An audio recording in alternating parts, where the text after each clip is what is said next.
एक बार की बात है, राजा अकबर व बीरबल दरबार में बैठे कुछ अहम मामलों पर चर्चा कर रहे थे। तभी बीरबल ने अकबर से कहा, मुझे लगता है कि ज़्यादातर पुरुष जोरू के गुलाम होते हैं और अपनी पत्नियों से डर कर रहते हैं। बीरबल की यह बात राजा को बिल्कुल भी पसंद नहीं आई। उन्होंने इस बात का विरोध किया। इस बात पर बीरबल भी अपनी बात मनवाने पर अड़ गए।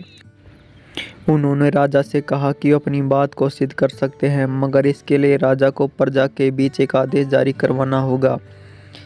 वह यह आदेश यह था कि जिस पुरुष के अपनी पत्नी से डरने की बात सामने आएगी, उसे दरबार में एक मुर्गी जमा करानी होगी।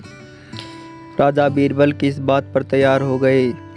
अगले ही दिन प्रजा के बीच आदेश करवाया गया कि अगर यह बात सिद्ध हो जाती है कि कोई पुरुष अपनी पत्नी से डरता है, तो उसे दरबार में आकर बीरबल के पास एक मुर्गी जमा करवानी होगी। फिर क्या था, देखते ही देखते बीरबल के पास ढेरों मुर्गियां इकट्ठा हो गई और सैकड़ों मुर्गियां महल के बगीचे में घूमने लगी। अब बीरबल राजा के पास पहुंचे और बोले, महाराज, महल में इतनी मुर्गियां इकट्ठा हो गई है कि आप एक मुर्गी खाना खोल सकते हैं, इसलिए अब आप इस आदेश को वापस ले सकते हैं। मगर महाराज ने इस बात को गंभीरता से नहीं लिया और महल में मुर्गियों की संख्या धीरे धीरे और भी ज़्यादा बढ़ने लगी।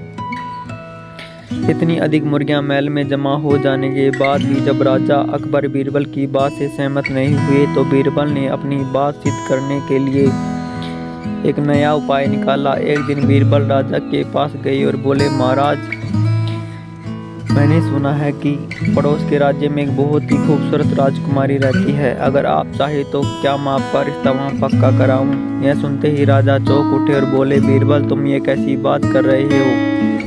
महल में पहले से ही 2 महारानियां मौजूद है। अगर उन्हें इस बात की भनक भी लगी तो मेरी खैर नहीं होगी। यह सुनकर बीरबल ने तपाक से जवाब दिया, चलिए महाराज, फिर तो आप ही मेरे पास 2 मुर्गियां जमा करा ही दीजिए। राजा बीरबल का ऐसा जवाब सुनकर शर्मा गए और उन्होंने अपने आदेश उसी वक्त वापस ले लिया। कहानी से सीख। अकबर बीरबल की इस कहानी से हमें यह शिक्षा मिलती है कि बातों की चतुराई से हमें किसी भी बात को मनवा सकते हैं। ज़रूरत है तो बस बीरबल की तरह चतुराई से अपना पक्ष रखने की।